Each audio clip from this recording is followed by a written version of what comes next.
Now, just so you know that that's what's happening, if you could just, for the purposes of this, I'm the only one transcribing and listening to this, if you could tell me who you are and what you do and how you're actually involved with the studio school.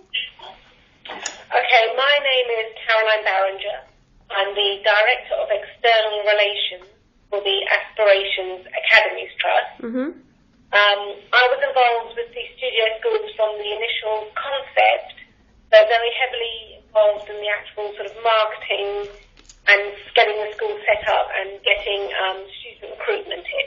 Okay. Now the schools are open, my role is more focused on working with employers and getting employers to come in to do some of the project-based learning and offer all sort of different type of services to our students, from mentoring to the project work that we do. Okay, great. So could we start perhaps with some of the work that you've been involved in from the original concept standpoint? I guess my question is, what was the appeal in actually setting up the space studio at Banbury? Okay, well, when studio schools were announced, we thought as a trust that they were a really good idea to have something that you could really specialise in an industry for those students that really were focused and knew what they wanted to do. Mm-hmm. Now, as you know, you can start a studio school up really with any focus. Mm-hmm. But as a trust, we felt that really that's where the more need was for jobs going forward, was definitely more in the STEM industries, but, particularly with the engineering. Mm-hmm. Now, our CEO actually worked in a previous school many years ago where they had a space centre. Oh, okay. That was a real tool for the students, and for those who were very science-based, absolutely loved it. Mm-hmm. So, really he sort of came up with the initial idea of why not let's make it space-based, so it's all the STEM, but focused around the space industry. Okay. Okay. And what's been kind of the best experience in getting the studio school kind of up and off the ground?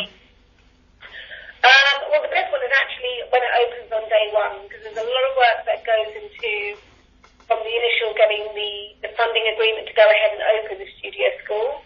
Then you've got all the works that come along with renovating or building a new building. Mm-hmm. And then, of course, the biggest thing for studio schools is student recruitment. Because students start in year 10, which isn't a natural transition for students. So either people just absolutely don't know that it's possible to change school at year 10, Mm-hmm. or they were very weary of it because, it was such an unknown, especially being a new school as well. Mm-hmm. Did they really want to disrupt their child's learning in a school where they might be getting on okay, moved into something completely new that they weren't sure whether it was going to work or not. Okay. And obviously being, again, a new school, there's the reputation of how do they know, or where do they got their confidence from that we were actually going to succeed and be a good school. Okay. So, in terms of actually setting up the space studio, the trust actually has 2 space studios, correct? We did. So the first one was the one in Banbury, Mm-hmm. and then a year later we opened up the one in West London. Okay. So, could we speak a little bit about the one in West London as well? Because I'm actually going into West London as well, and they're part of my case study. So why 2 studio schools that had this focus that were called space studios? Well, with the initial space studio, where it's based in Banbury, a lot of the reasoning for that was we had the capacity on our grounds to build a studio school. Okay. And then it wasn't too far from kind of Leicester where we had the National Space Centre. Yep. So we knew that was a good location. Then we sort of thought, it seemed to be, getting really popular and people loved the idea of it. And we thought, well, why not open another one? Mm-hmm. But we then based it in West London on the grounds of one of our other secondary schools, which is located actually on the doorstep of Heathrow. So although it is still branded as a space studio, Mm-hmm. they focus slightly more on aerospace. Okay. So, to draw in the links with the local community through Heathrow. Okay. And were you involved with kind of the inception of the school in Heathrow as well? In Falcon, Yeah, really? I'm actually based there, so I was sort of more heavily involved with that one there, and especially within the marketing and student recruitment. Okay. So in terms of actually setting up the studio schools, you alluded to this a little bit while kind of talking about the best experiences, but what's been the biggest challenge in getting them set up? Okay, well, I'll discount buildings because buildings, I think it's just the nature of any building. Yeah. Delays and things, but they do eventually get built. Yeah. So I think the greatest challenge, as I said, was marketing and student recruitment, letting people know we existed and getting them to believe that it's right to take their child out of school, you know, in the middle of their education to transfer them to us. Okay. And so as sponsor of the school, now that the school's kind of up and running, what is your role? So I kind of slightly oversee the student recruitment marketing skill because that's ongoing. Okay. Every year, it's a new set of students you're trying to reach out to. And then, as I said, I'm now also looking at more employer engagement, trying to get companies on board to come and work with us within the school so that they get that industry knowledge, which is meant to be, you know, the whole purpose of the studio schools, is that you have that industry input. Got it. And so you talked, one of the things that you talked about a little bit was you felt that there was a need, you know, to kind of, to fill, the jobs were kind of moving towards the STEM focus. So why, is that the reason why you picked both schools to be STEM focused, you know? Yes, we just thought, you know, we agreed with all the principals and why we set up the original one. Yeah. And, you know, we like the theme, so when we do get through to people, they love the whole space theme as something very different and interesting. Yeah. So, yeah, we just absolutely, we will stick with that and create, you know, the second space school. Okay.